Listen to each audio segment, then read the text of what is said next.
This is Mark G, abolitionist, on the air with you at KEXU 96.1 FM LP, where we explore the connection between imperial war and incarceration. I don't limit myself to being a prison abolitionist, because there are more structures and institutions that I seek to abolish than just incarceration. For example, white supremacy and racism, male supremacy and patriarchy, class supremacy and wage oppression, and imperial war. Yes, imperial war is an institution of the American empire. Let me be very clear. The United States military is an institution. However, it serves the institution of imperial war. The need for imperial conquest shapes and defines the U.S. military.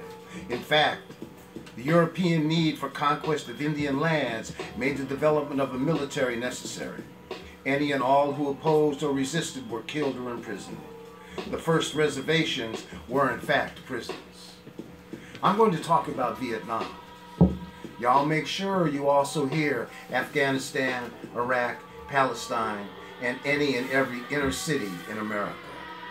He was a 9 or 10-year-old boy begging for food on the side of the road like hundreds of others.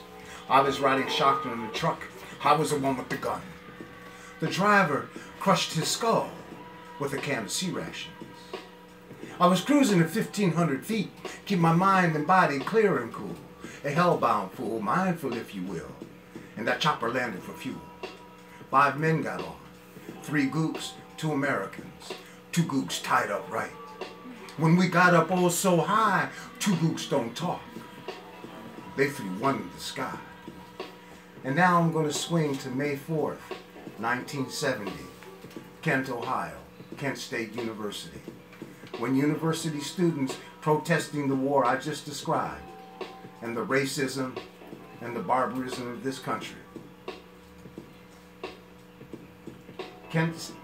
From Kent State to Parkland High, Will America Ever Learn?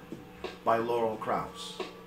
My sister Allison was shot and killed in a domestic U.S. military massacre during a lunchtime anti-war protest at Kent State University on May 4th, 1970.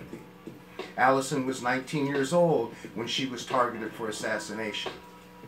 Her spirit reminds us the most heinous of all massacres is when those killed are defenseless young people at their schools.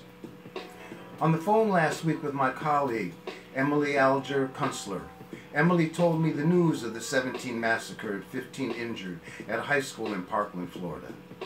I heard her words but wasn't able to really take them in. I found it hard to react. After all, it was the 18th, let me say that again, the 18th, let me say that again, the 18th. After all, it was the 18th gun-related incident at an American school since the beginning of 2018, and is now just about an every other day occurrence in the United States of gun violence.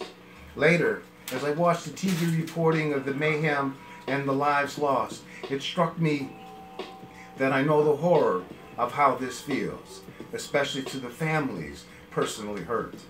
I know what those grieving 17 families have been going through since their Valentine's Day loss. Loss beyond words, hurt beyond description. A feeling that nothing will change and no one will come to their aid to make change. The needlessness of the deaths staring you in the face. The flower of youth snuffed out by America's inability to curb the urge to kill and massacre with automatic weapons. I know that after the dust settles, to those killed and their families, it won't matter who did the killing. Whether it was a disturbed individual, a white supremacist, the military, or law enforcement. Their children are no longer alive.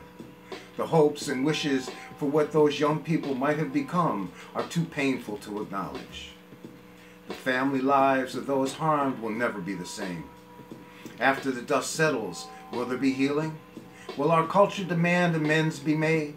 With the NRA running every show in our government, the answers are, there will be no healing. There will be no amends made. There will only be more trauma. Our society easily forgets that the children are the future jewels and dreams of what our culture may become. a society that kills its children and imprisons them, and refuses retroactive justice for all involved in massacres, is no longer a caring, protective culture. Instead, it is a culture that honors the almighty dollar, enabling massacres with automatic guns over the lives of its young. When American TV audiences are exposed to continuous footage of massacres and being told to watch it by TV pundits, we all become a little less feeling. As baby boomers, the effects of the Kent State and Jackson State massacres happened to all of us. Not just my family or those who were killed or wounded. All the young people alive back then remember in detail their story as to how those massacres affected them for the rest of their lives. How they were severely charged by the murders. How ever since they haven't been able to trust their government. But our government and leaders refuse healing. There is no recognition of those traumas as nationwide traumas.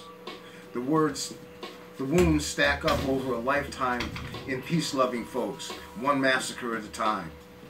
Will Parkland massacre survivors be sought to share their accounts of the trauma? Will they be formally acknowledged, honored, given a voice or way to make amends, find their healing? That's what I want for them. These children deserve their healing. Hell, we all do. Massacres demand healing and for amends to be made. The damaging effects and traumas do not go away. The blood of these young martyrs seeps into the land where it stays forever. A kind of curse on all of us for not protecting our children. Will America ever learn to heal and make amends? This is Mark G., abolitionist, signing off from KEXU 96.1 FM, Revolution Radio. All power to the people. Dare to struggle. Dare to win. In the words and the call of the Prisoners of Conscience Committee, we say, what's the call? Free 'em all! With the organization All of Us and None, we say, all of us or none! Ashe.